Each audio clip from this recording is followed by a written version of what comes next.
Ciao a tutti, benvenuti al mio canale Greedy Web. Se non l'avete ancora fatto, iscrivetevi al canale così da essere aggiornati per i prossimi video. Come mi avete chiesto nel video del risotto ai funghi, vi metto il link su nel video e sotto nell'info box.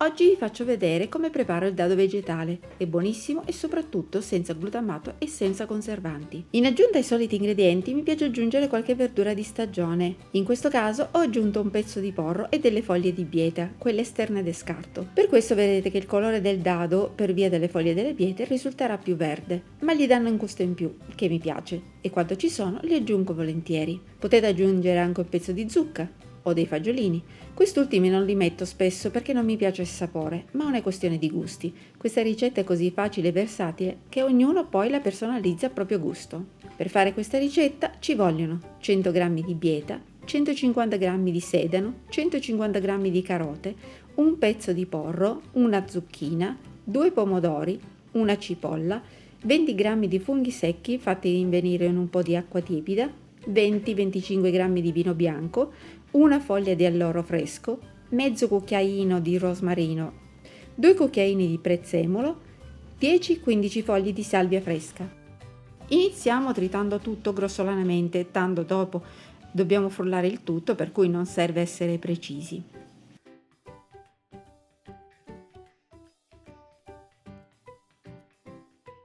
Eliminiamo pure la parte dura e i semi del pomodoro prima di tritarlo. Strizziamo i funghi. L'acqua non buttatela, ma filtratela, ci servirà dopo. Mettiamo una pentola o una padella capiente sul fuoco con 25 g di olio d'oliva. Finalmente ho trovato il mestolo più piccolo, di solito hanno un cucchiaio grande, questo invece è perfetto ed è lungo ed è in silicone. Finalmente butto quello in legno, anzi ne prenderò un altro di un altro colore. Vi metto giù il link dove l'ho preso. Versiamo tutte le verdure nella padella con l'olio, iniziando dalle carote, zucchine e il porro. Aggiungiamo gli odori, il rosmarino, la foglia di alloro, la salvia e il prezzemolo. Versiamo l'acqua che abbiamo filtrato dei funghi e diamo una mescolata.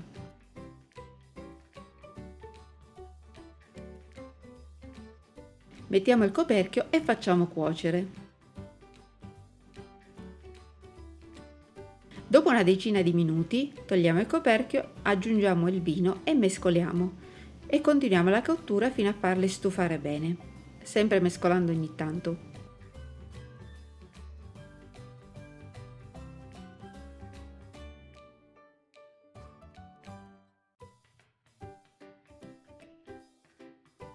Quando le verdure saranno ben stufate, vedete che sul fondo resterà pochissimo liquido. Allora spegnete e con un frullatore a immersione riducete tutto a una purea. Se come me utilizzate una padella antiaderente, state attenti a non toccare né le pareti e né il fondo per non rovinarla, ma fate come vedete nel video. Lavorate delicatamente senza andare fino in fondo e inclinando la padella per far sì che il composto sia più alto e venga ben mixato. Preparate una teglia con la carta forno e stendete uno strato di pochi millimetri di composto. Più è sottile e meno tempo impiegherà ad asciugarsi e seccarsi nel forno. Accendete il forno a 100-120 gradi massimo e fate asciugare. Non deve cuocere ma deve asciugarsi, un po' come quando facciamo le meringhe. Potete stenderla anche in una placca antiaderente, senza bisogno della carta forno. Dopo 30 minuti tirate fuori la teglia e con una forchetta date una mescolata in modo che si asciughi per bene anche dalla parte sotto del composto. Livellate di nuovo bene e rimettete in forno per altri 30 minuti. Tirate fuori di nuovo la teglia, mescolate di nuovo, livellate e rimettete dentro per altri 15 minuti o fino a quando non avete una consistenza di una pappetta abbastanza asciutta. Io nel frattempo mi sono preparata della minestra con il dado che si sta asciugando in forno. Ragazzi, è buonissima. Niente a che vedere con i dadi comprati. Tutto un altro gusto, tutto un altro sapore. Scusate, non ho visto che non era accesa la telecamera, comunque ho messo il composto che ha raggiunto la consistenza che desideravo io, ancora è caldo, e l'ho messo nella ciotola. Se ce l'avete mettetelo in un contenitore più alto e stretto e l'ho pesato ed è 406 grammi e aggiungo, di solito si aggiunge la metà del peso del composto in sale grosso. Io stavolta ne ho aggiunto un po' di meno, solo 160 g di sale grosso. Date una mescolata. Adesso riprendiamo il mixer e rifrulliamo tutto di nuovo per renderlo ancora più cremoso. Spalmatelo nella placca per farlo raffreddare in fretta. Appena è abbastanza freddo, mettetelo in una busta, raccogliete il tutto, mettetelo in una busta di quelle con chiusura a cerniera, appiattiamolo facendo uscire tutta l'aria possibile. Quando arriveremo alla chiusura, possiamo chiudere la busta. Se volete seccarlo del tutto, cioè farlo liofilizzato, potete continuare a seccarlo in forno a 100 gradi massimo, perché deve asciugare, non deve cuocere, non deve biscottarsi, deve asciugarsi. E vi dico già che ci vorranno almeno 10 ore per asciugarsi per bene.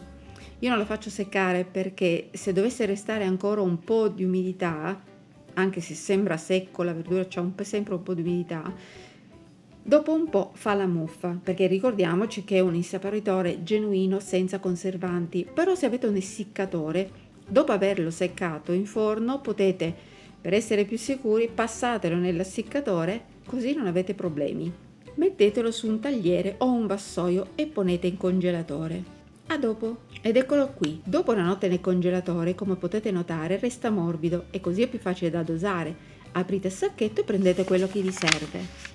Se non vi piace il sacchetto potete metterlo in un contenitore o un barattolo, quelli per i surgelati, però ricordatevi che prima di chiudere dovete mettere un pezzo di pellicola a contatto o un foglio di carta forno per evitare che si formi della brina sulla superficie del dado e si rovina. Io mi trovo benissimo con questo metodo, anche perché non ho l'essiccatore. Preferisco questo metodo ai cubetti perché, al contrario dei cubetti, posso scegliere la quantità che mi serve. Come vedete è semplicissimo da preparare, vi serve solo un po' di tempo per farla asciugare bene in forno, ma ne vale veramente la pena. Spero che la ricetta vi sia piaciuta. Mettete un bel mi piace, condividete la ricetta, fatemi sapere cosa ne pensate e come lo preparate voi. Un abbraccio e continuate a seguirmi. Alla prossima!